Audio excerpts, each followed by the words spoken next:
Hi there, it's Sarah from Inspire Tarot. Welcome to the channel. Let's see what message Spirit has for us today.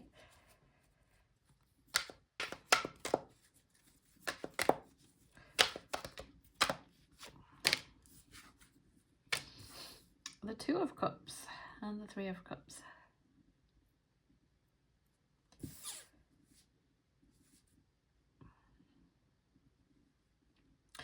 So these cards are clearly all about connecting and connecting in a healthy way. So we can have a healthy connection with anybody. Sometimes it's a romantic relationship, sometimes it's friends, sometimes it's family.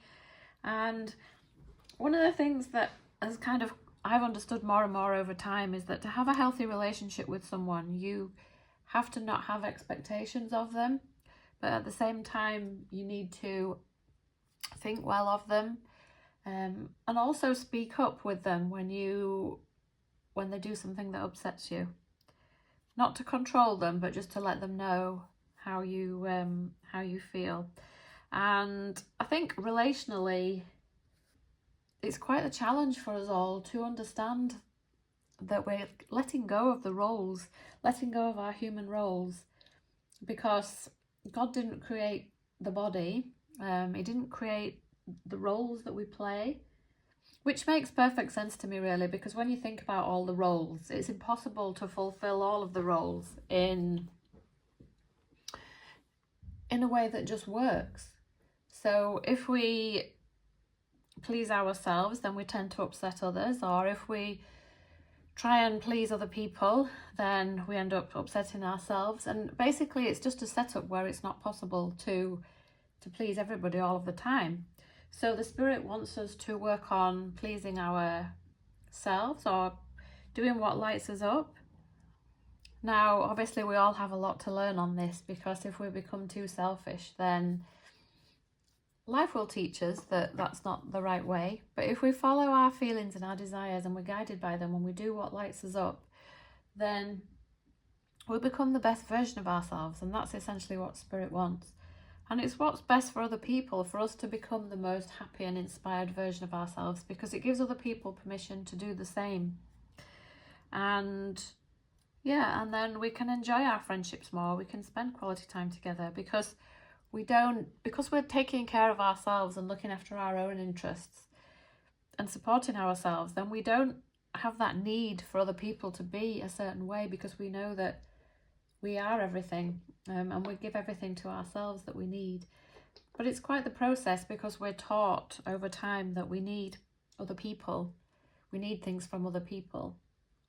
So it's a constant lesson, and the lessons are different for everybody. The lessons are very individualized, depending on what we've chosen to heal in this lifetime or what we struggle with. But essentially we're learning to just be authentic more and more. And I'd read somewhere the other day that being authentic was the highest expression of love, and I thought that was interesting, because it makes sense to me.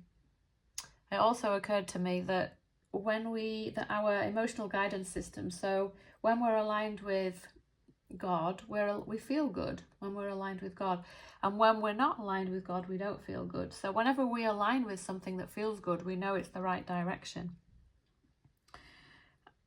And yeah, and it's clever how it works, because the Spirit always wants us to follow our desires, because our desires are aligned with God.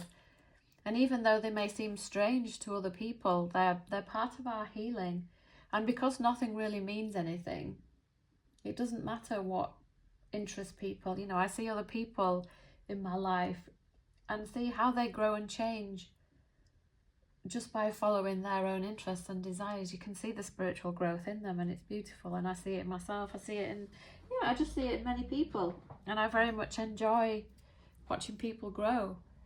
And even if the things that they're talking about don't seem to align with the truth, it doesn't matter, because everybody's where they need to be, and everyone's having the experiences that they need, and we can support everybody as they are, and where they're at, and understand that everybody kind of knows what's right for themselves deep down within them. They have this strong desire to just be themselves and people want to be accepted for who they are. But first of all, they have to accept themselves for who they are, because the external world is this mirror. So, yeah, it's all good stuff. We're always being shown what we're putting out all the time.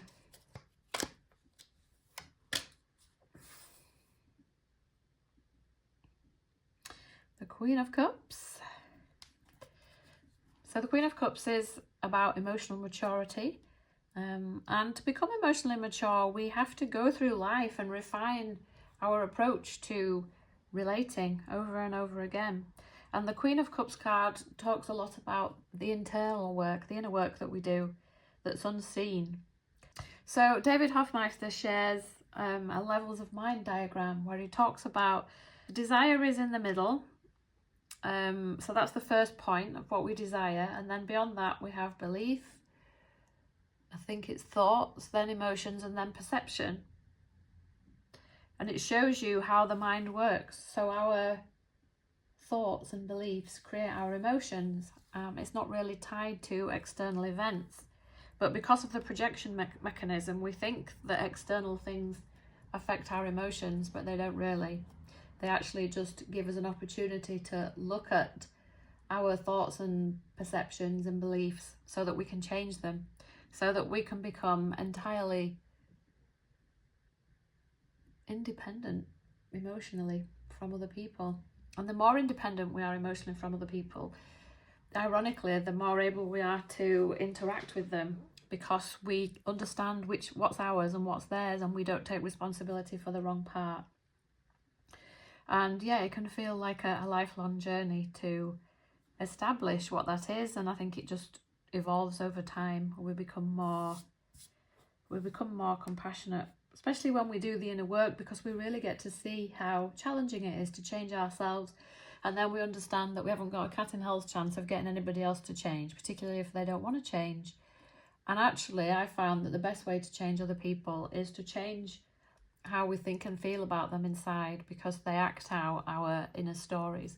So if we want people to change, we need to change internally with how we think about people and how we think about ourselves and how we think about the interactions and the dynamics between us. It's all our own story all the time. And the external world is the after effect of thinking and belief. So as Neville Goddard always says, trying to change the external world is as stupid as trying to change the reflection of yourself in the mirror. You have to change the actual thing being reflected. So yeah, there's much wisdom online available to us, and when we practice it, we really do get to see how everything is in our own perception and everything is within our own healing, because the external world is just a dream of our own, essentially our own creation. So the ego created all the options available to us in the physical realm, and then we align with them, we appropriate them and bring them towards us through our thinking and our beliefs. And we can radically change, but to radically change, you have to face quite a lot of discomfort often, because you are having to burn through the shadow aspects of ourselves in order to change. So it does require a lot of practice, a lot of humility, and a lot of emotional maturity, which the Queen of Cups has. We've got lots of Cups cards today, just realised.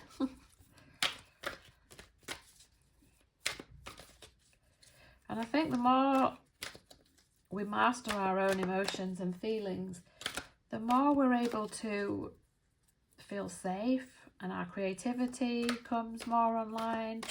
I felt my creativity went offline for probably about 5 years. I always used to be a very creative person, and then I felt like it was literally blocked for about 5 years whilst I was doing healing. So it's nice to come out the other side now and be able to to do things that I want to do again.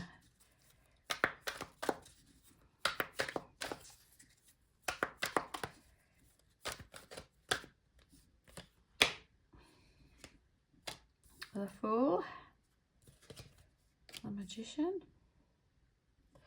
and the High Priestess. Yeah, the Fool is the character that we play as we go through life, and we go through all of the different suits and all of the different life lessons. And the Spirit will bring us the same lesson over and over again. And when we feel wounded, quite often, when the same lesson keeps coming to us, we just feel as if we're being punished, and it feels really hard. But really, the way the Spirit works is kind of different to the way the ego works. The ego wants to avoid problems and blame other people, whereas the Spirit knows that we have to go through the darkness, we have to walk through the shadow of the valley of death and fear no evil, because we know that fear is false. And the Fool kind of goes through life learning, but trying to keep an open mind and be unattached and just be light-hearted and trusting and carefree, which is how we can be. If we're very aligned with the Spirit, then, and we don't have too much ego chatter in our minds, then we can hear the Spirit whenever it's guiding us to do something or perceive something differently. And the less ego chatter we have in the mind, the easier life is. And I find that as we forgive and as we do the inner work, we need to release the emotional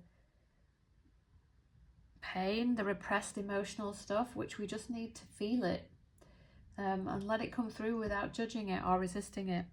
And even though it doesn't feel pleasant, actually, to know that as we feel our pain, it is actually purging out. It's not just something that we do that makes us suffer. It is actually releasing it, as long as we don't hang on to it. And if we let it go without judging it, then we are doing just that. And we do feel lighter. And our perception shifts. And you know, every time you have a good purge or a good cry, that you feel a lot lighter afterwards. And you've just burnt away a little bit more of your shadow, which is great. And then with the Magician card, the more we heal, the more access it feels that we have to the magic of the universe, because we live in a limitless universe and everything is appropriated by our energy or our vibration. So the more we purge and heal the stuckness and the guilt and the heaviness and the fear and shame and anger, etc. within us, the more we can create magic, and the more time we have free to create, because we're less bogged down with survival. And I love the High Priestess card. This High Priestess card makes me think of psychedelics for some reason. The High Priestess is very focused on her spiritual path. It's like a light worker card. She's very intuitive and psychic and constantly developing these abilities. The more, I think our psychic abilities do come online more and more as we clear out anything that blocks them, essentially. They're always there underneath, but the ego kind of casts a veil over all our abilities. And quite often our abilities, our intuition and things, because we don't have any proof, the ego manages to convince us that our intuitions and things are not accurate, but they are accurate, and we need to trust our gut instincts. And how many times do we have an experience and think, oh, I knew that, and I didn't listen to myself. So learning to be more internally guided by our feelings and by our intuitions, and becoming more aligned with the Spirit and our spiritual purpose. This is what the High Priestess card represents. I'm really feeling these cards today. The Three of Wands. So the Three of Wands is all about growth and expansion, which we constantly experience whenever we're aligned with our inner guidance and our emotions.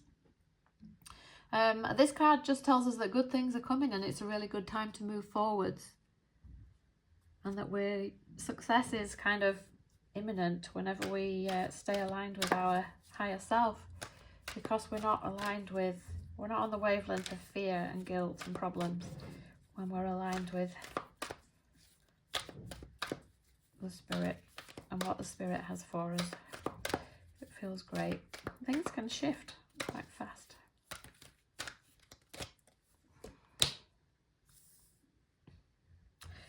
So the Six of Swords, I think this is my favourite card in this deck, pictorially, aesthetically. It's very beautiful. Talks about moving. Six of Swords is about moving on to calmer waters, releasing baggage, and that it's time to grow and that we're leaving something behind. And this looks like a very peaceful path. And Jesus does say something in A Course in Miracles about when we surrender and let the Spirit carry us, then it feels like being carried down something path in summer. And this card is really idyllic and dreamy, and it just looks calming and exciting.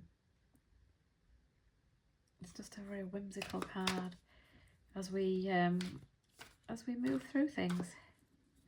And the Six of Swords card is all about the mind, so we're moving through mental blocks and things, or our interpretation of things. It's never really about the physical experiences, it's always about our interpretation of them. And somebody who is healing or healed, you will notice that they see everything in a positive light. They see everything as a helpful lesson rather than feeling as if the universe is against them. And it's a wonderful skill to have, and it really does make a hugely different, our feelings just are hugely affected by us seeing things in a positive light, because we see that the universe is working for us all the time and that everything is a lesson. And because nothing really means anything, we can put a positive slant on it or a negative one, and we want to only put a positive slant on it and see that we're on our way back to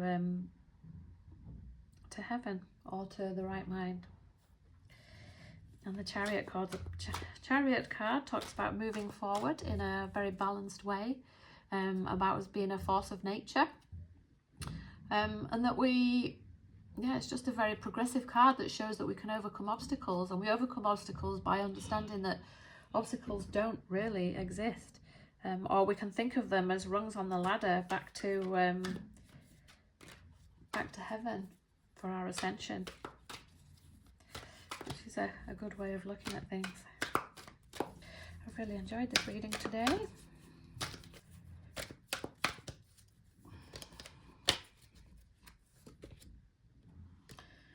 The Sun.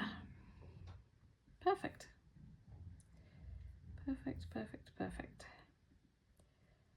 And the Sun, is a card, a very radiant card that shows that there's a road and that we're traveling down it, and there's all these pretty flowers on it, and the sun is shining on us ahead.